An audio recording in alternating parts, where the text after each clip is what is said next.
The invitation arrived on a quiet Tuesday evening, slipped between grocery flyers and bank statements. Westbrook High, 10-year reunion. For a moment, Maya stared at the envelope like it might bite her. Westbrook was not a place she remembered kindly.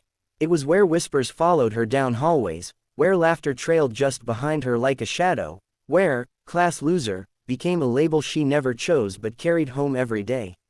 She almost tossed the invitation into the recycling bin, but one line stopped her cold: "We can't wait to see where life took you." Her lips curved into a small, ironic smile. If only they knew. Back in school, Maya had been the quiet one from a struggling immigrant family in suburban Ontario. Her clothes were always a season behind, her lunch smelled different, and she worked part-time after classes to help her mother pay rent. While others talked about ski trips and cottages, Maya worried about electricity bills. She wasn't bad at school, but she wasn't loud, popular, or impressive either. To many classmates, she was invisible. To a few, she was entertainment. They mocked her shoes, her accent, her dreams. When graduation day came, she walked across the stage alone, promising herself she would never look back. The reunion invitation wasn't sent with kindness. Maya could sense it in the overly cheerful tone, in the private messages she later saw circulating online. "Remember her," someone wrote. "Let's see what she turned into." Another joked about pitching in to buy her dinner. The old ache stirred in her chest, familiar and sharp. For a moment, she considered ignoring it completely. But then she thought about the nights she cried quietly so her mother wouldn't hear, the jobs she worked, the risks she took when no one believed in her. This wasn't about them anymore. It was about her. 10 years earlier, Maya had left town with a single suitcase and a scholarship offer from a small university.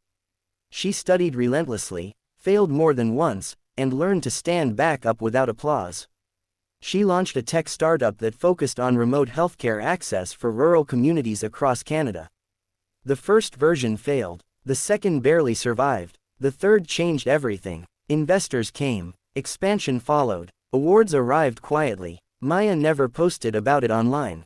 She didn't feel the need to prove anything to people who never cared to know her.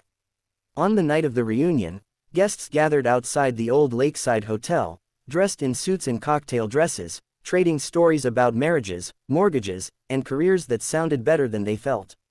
Laughter floated through the air, mixed with nostalgia and quiet comparison. Some people scanned the parking lot, half expecting Maya to arrive on foot or not at all. A few even joked about saving her a cheap seat inside. Then the sound cut through the chatter, a deep, rhythmic thrum that made heads turn. At first, people frowned, confused. Then the wind picked up. The water on the lake rippled hard. A helicopter appeared in the distance, growing louder, closer, impossible to ignore. Conversations stopped. Glasses froze mid-air. As it descended toward the nearby landing pad, disbelief spread through the crowd like electricity.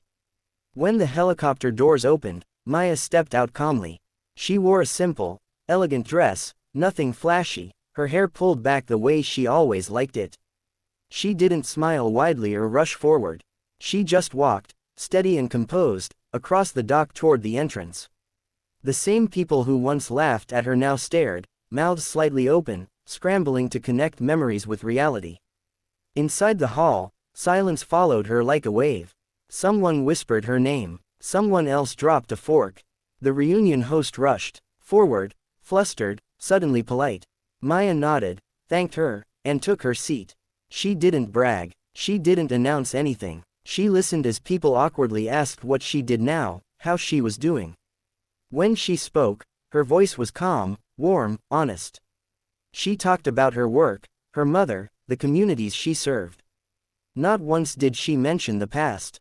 Later that night, one of the girls who used to mock her approached, eyes shiny with regret.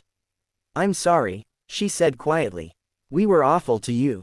Maya looked at her for a long moment, then nodded. "I know," she replied. "But I'm okay now." And she truly was. When the reunion ended, Maya didn't linger. She stepped back onto the helicopter, the same way she had arrived, without drama, without anger. As the aircraft lifted into the night sky, she looked down at the lights below and felt something she never expected: peace. Some people thought the helicopter was a flex, a perfect revenge. But for Maya, it was simply transportation. The real victory wasn't arriving loudly. It was living well, staying kind, and never letting the past decide her future. And somewhere below, a group of people learned a quiet, uncomfortable lesson: the girl they once mocked had never been a loser at all.